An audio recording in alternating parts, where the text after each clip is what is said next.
आज परम पावन दिवस बसंत पंचमी का है। अनादि काल से यह परंपरा प्रारंभ हुई। भगवान विष्णु के नाभि से श्री ब्रह्मा जी उत्पन्न हुए। ब्रह्मा जी को भगवान विष्णु ने आदेश दिया, सृष्टि बनाओ। अब भगवान ब्रह्मा जी ने सृष्टि बनाना प्रारंभ किया। अनेक लोक बना दिए, पर सब कुछ बनाने के बाद भी उन्हें आनंद नहीं आ रहा था। परेशान हो गए, क्या कमी है, क्या कमी है। पुनः स्तुति प्रारंभ की भगवान विष्णु की। विष्णु जी ने कहा, क्या हुआ? कहा, सब बना तो दिया पर महसूस ही नहीं होता। कहा, क्या कमी है? कहा, जिस प्रकार हम दोनों बात कर पाते हैं, यह भी बात कर सकें तभी मजा आएगा। तब भगवान ने कहा, आदि शक्ति का आह्वान करो। अब माँ दुर्गा की उपासना की। माँ दुर्गा को याद करने पर माँ भगवती वहां प्रकट हो गई। भगवती ने पूछा, क्या चाहिए? कहा, इन सबको वाणी प्राप्त हो जाए, यह बोल सकें। तब माता के शरीर से एक तेज निकला। एक हाथ में वीणा, एक में कमल, एक में पुस्तक, एक से आशीर्वाद। दिव्य देवी प्रकट हुई और उस देवी का नाम था सरस्वती। मां भगवती ने कहा, इनकी शरण में चले जाओ। अब भगवान विष्णु ने मां सरस्वती से कहा, अब आप कृपा कीजिए, सबके कंठ में निवास कीजिए, जिससे कि सबको वाणी प्राप्त हो जाए। तो जिस दिन माँ भगवती, माँ सरस्वती की कृपा से सबको वाणी प्राप्त हुई, वो दिन कौन सा था? बसंत पंचमी का। बसंत पंचमी के दिन ही सबको वाणी प्राप्त हुई। त्रेता युग जब भगवान श्री राम आए, कहते हैं माँ सीता से जब स्वयंवर हुआ, जब देखने पहुंचे, उस समय भी बसंत ही चल रहा था। बसंत का मौसम था और माँ सीता को पहली बार निहारा भगवान श्री राम ने। जब भगवान श्री राम सीता की खोज में निकले, शबरी के स्थान पर पहुंचे। शबरी रोज भगवान के लिए रास्ता सजाती थी, रोज झाड़ू पोछा कर स्थान बना के रखती थी, फल तोड़ के रखती थी। कहते हैं आज ही के दिन भगवान श्री राम ने शबरी मैया को दर्शन दिए, कृतार्थ कर दिया। तो गुजरात के समीप एक स्थान है, वहाँ पर अभी तक कहते हैं वो स्थान है जहाँ पर भगवान श्री राम का शबरी से मिलन हुआ। उस स्थान पर आज बहुत बड़ा मेला लगाया जाता है। बहुत लोग एकत्रित होते हैं उस स्थान को देखने के लिए कि भगवान श्री राम भक्त के लिए स्वयं चलकर आए। अब द्वापर पे आ जाएं। कहते हैं भगवान श्री कृष्ण ने पूजा प्रारंभ की। भगवान श्री राम ने जब विद्या अध्ययन प्रारंभ किया तो आज ही के दिन से प्रारंभ किया था। आज के दिन कोई ना कोई पुस्तक अवश्य प्रारंभ करनी चाहिए। सरस्वती की देवी, उनकी कृपा से कुशाग्र बुद्धि बन जाती है। अब भगवान श्री कृष्ण बैठे थे, एक दिन घर के बाहर एक मुरली वाला आया, बांसुरी वाला बजा रहा था बांसुरी। भगवान श्री कृष्ण ने कहा, मुझे भी बजानी है। अब भगवान ने कहा, सिखाओ। तो सिखाने वाले ने सिखाया।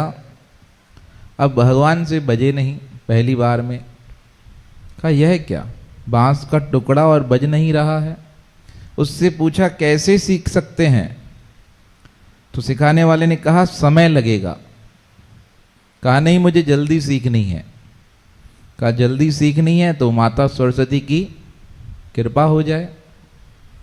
अब घर के अंदर दौड़ कर आए। नंद बाबा से कहा, माँ सरस्वती कौन है? तो उन्होंने कहा, वो तो शास्त्रों की देवी है, विद्या की देवी है।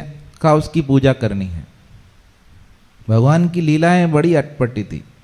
लोगों को सिखाने के लिए भगवान ने बहुत लीलाएं की। अब गोवर्धन की पूजा भगवान ने किस प्रकार चालू कराई, आप सबको पता है। स्वयं गोवर्धन पर्वत में बैठ गए और पूजा प्रारंभ करा दी। लोगों को ज्ञान देना था सरस्वती की पूजा का, भगवान ने अद्भुत लीला कर दी। कहा मुझे पूजा करनी है। कहा क्यों पूजा करनी है? कहा पूजा करूंगा, देवी माता प्रकट होगी, आशीर्वाद करेंगी और मुझे क्या आ जाएगी? बांसुरी बजाना आ जाएगी। जसोदा माता हंसने लगी। अब जिद पकड़ ली बालक ने। अब पूजा प्रारंभ हुई। अब भगवान से कोई छुपा हुआ है। अब मूर्ति की स्थापना हुई, पूजा प्रारंभ हुई। मूर्ति रखी थी इस प्रकार की, माता सरस्वती क्या कर रही है? आशीर्वाद दे रही है। अब भगवान कृष्ण के सामने क्या करे? आशीर्वाद दे।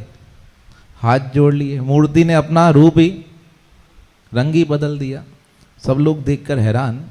रखी थी एक हाथ में पुस्तक और आशीर्वाद वाला, और मूर्ति क्या कर रही है? हाथ जोड़कर खड़ी। सब हैरान थे, सोच रहे हैं क्या हो रहे हैं।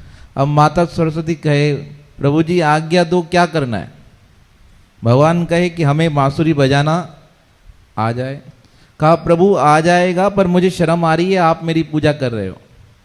भगवान ने कहा फिर आशीर्वाद कर दो जल्दी से, हम भी फ्री आप भी फ्री। तो माता जी उठकर खड़ी हो गई। उठकर खड़ी हो गई।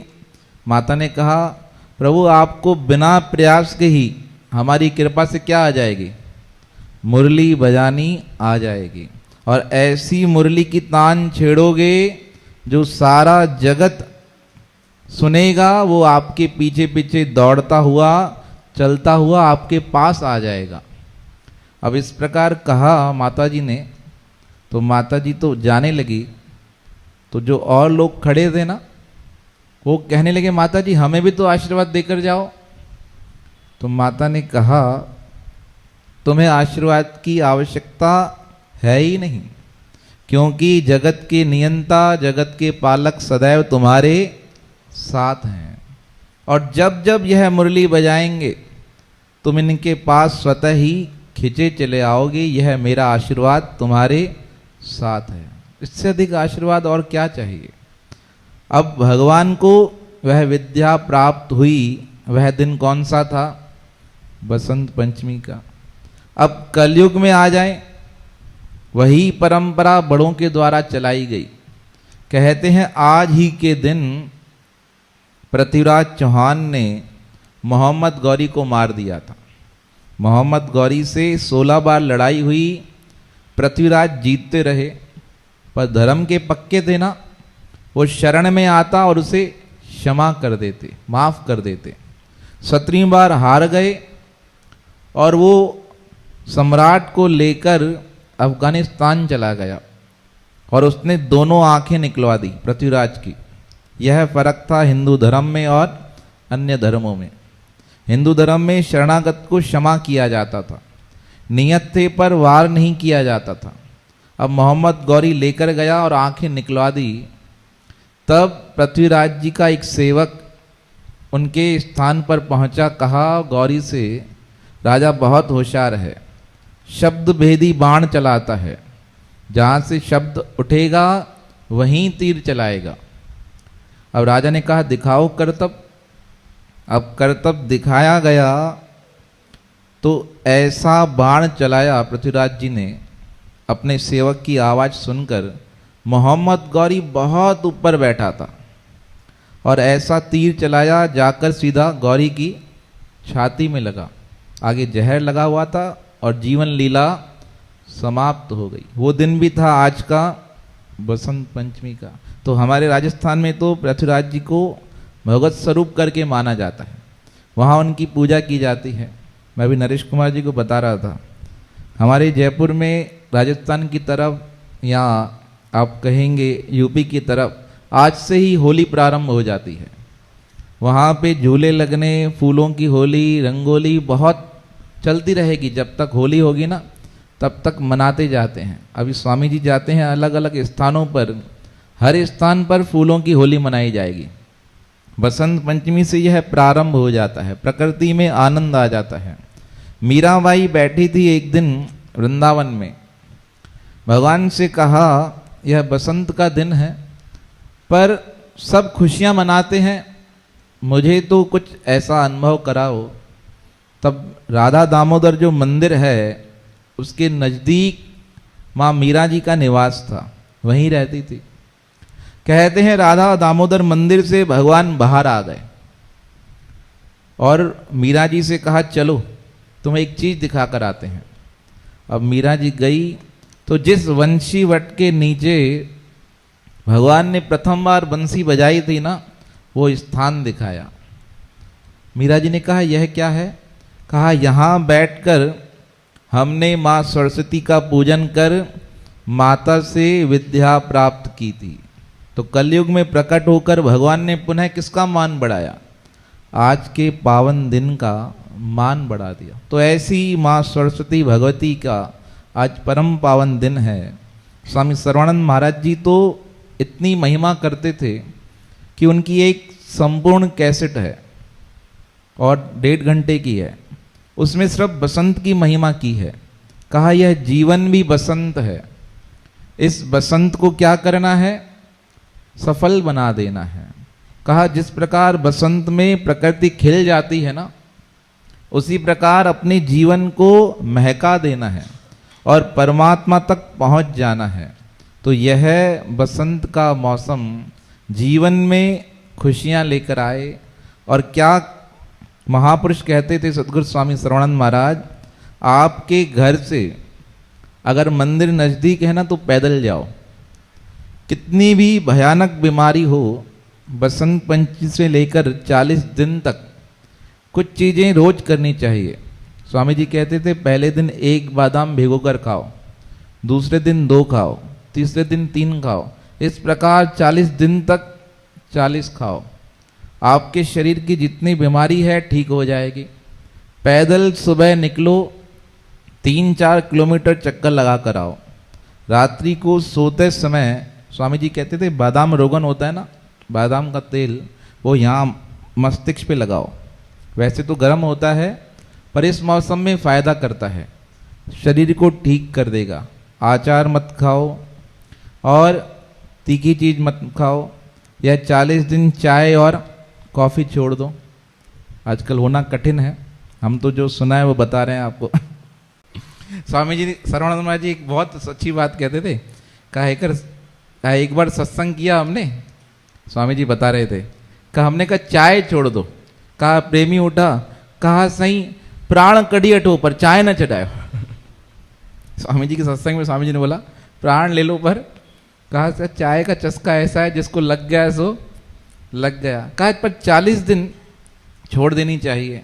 इससे क्या होता है, जीवन में एक स्फूर्ति आती है, तेज आता है। तो जितना हो सके करना चाहिए। अब आपको कहें पैदल चल कर आओ तो आप आधे रास्ते से गायब हो जाएंगे, तो आप भले कार में आओ, नियम बनाओ। जयपुर में तो माताएं क्या करती हैं, आज से लेके चैत्र मेले तक जो नज़दीक हैं 4-5 किलोमीटर में पैदल आती हैं। फिर सुबह 4:30-5 बजे उठकर 6-6:30 बजे निकलती हैं ग्रुप बनाकर, 7-8 तक दरबार आकर सेवा करके फिर वापस चली जाती हैं जब तक चैत्र मेला हो। फिर पल्लव पड़ता है, फिर उनका समाप्त। फिर कहती हैं अब जो नियम होगा वैसे आएंगे। अब आप भी प्रयास करो, कोशिश करो, बाकी तो सद्गुरु स्वामी टेनुराम महाराज जी कृपा करेंगे। यह बसंत का महीना, यह बसंत पंचमी का दिन जीवन में अपार खुशियां लेकर उपस्थित हो, यही हमारी मंगलमय शुभकामना है। बोल सद्गुरुदेव भगवान